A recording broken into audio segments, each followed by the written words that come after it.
Soekarno dan Hatta, duit tunggal proklamator, berdasarkan fakta sejarah Indonesia. Tahukah kamu bahwa perjalanan bangsa Indonesia menuju kemerdekaan tidak lahir dalam semalam? Ia lahir dari tekad, keberanian, dan kecerdasan dua tokoh besar yang dipersatukan oleh sebuah takdir. Soekarno dan Muhammad Hatta, duit tunggal yang menjadi tulang punggung Republik. Action.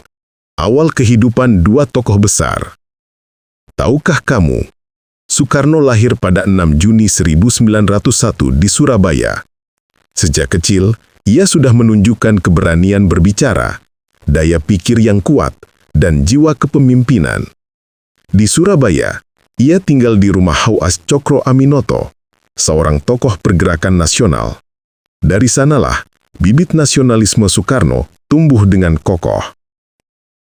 Sementara itu, Muhammad Hatta lahir di Bukit Tinggi pada 12 Agustus 1902. Ia adalah sosok yang tenang, disiplin, berpikir dalam, dan sangat mencintai ilmu. Ketika belajar di Belanda, ia memimpin Perhimpunan Indonesia, sebuah organisasi mahasiswa Indonesia yang berani menuntut kemerdekaan secara tegas di Eropa. Dua latar belakang yang berbeda, namun keduanya punya satu tujuan: Indonesia harus merdeka. Action. Masa penjajahan dan tekanan politik. Tahukah kamu, kolonial Belanda melihat bahaya besar dalam pemikiran dua tokoh ini. Soekarno berkali-kali ditangkap, dipenjara di Bandung, dibuang ke Ende 1934, dipindahkan ke Bengkulu 1938. Namun dimanapun ia ditempatkan, Soekarno selalu menemukan cara untuk terus bekerja, menulis, berpidato, membangkitkan semangat rakyat. Hatta pun mengalami hal sama. Ia ditangkap Belanda pada 1934 dan dibuang ke Bovendigul, lalu ke Banda Neira. Dalam pengasingan, ia tetap menjadi guru bangsa, mengajari para tahanan tentang ekonomi, politik, dan martabat manusia.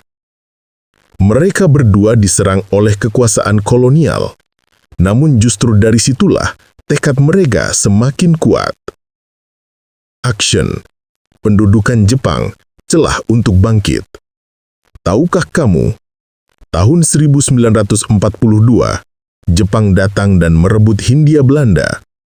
Meskipun awalnya Jepang menjanjikan kemerdekaan di kemudian hari, Soekarno dan Hatta tahu bahwa janji itu hanyalah strategi. Tetapi keduanya cerdas. Mereka memanfaatkan kesempatan itu untuk menggerakkan massa, menguatkan organisasi rakyat, menyebarkan pendidikan politik, dan menyiapkan bangsa menuju kemerdekaan. Mereka tidak tunduk, mereka mengolah keadaan untuk kepentingan bangsa. Action. Detik-detik menjelang proklamasi.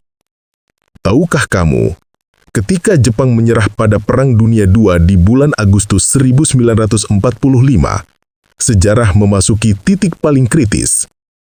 Golongan muda mendesak Soekarno dan Hatta untuk segera memproklamasikan kemerdekaan. Terjadi peristiwa dramatis.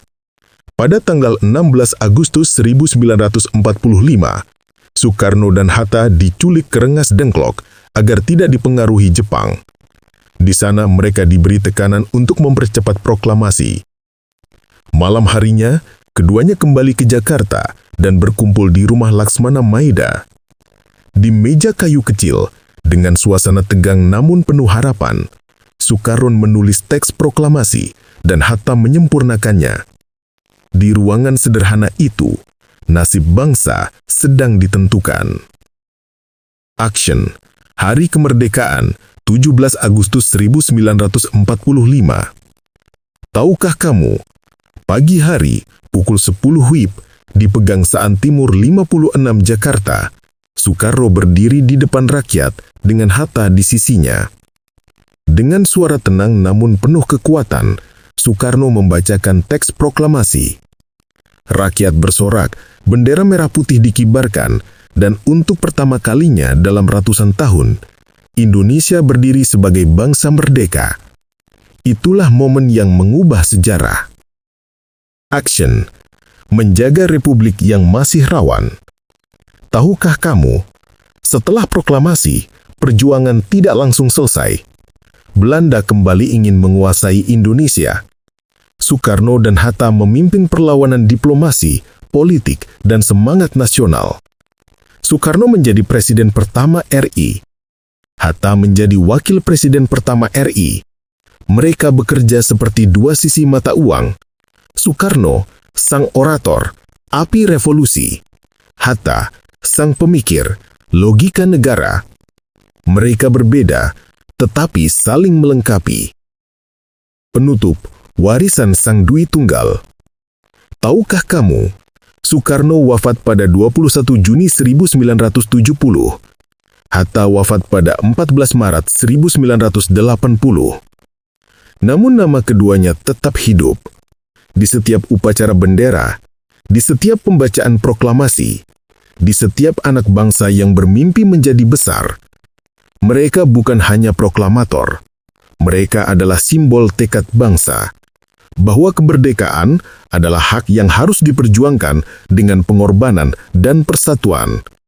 Gladiator Neraka, like, komen, subscribe.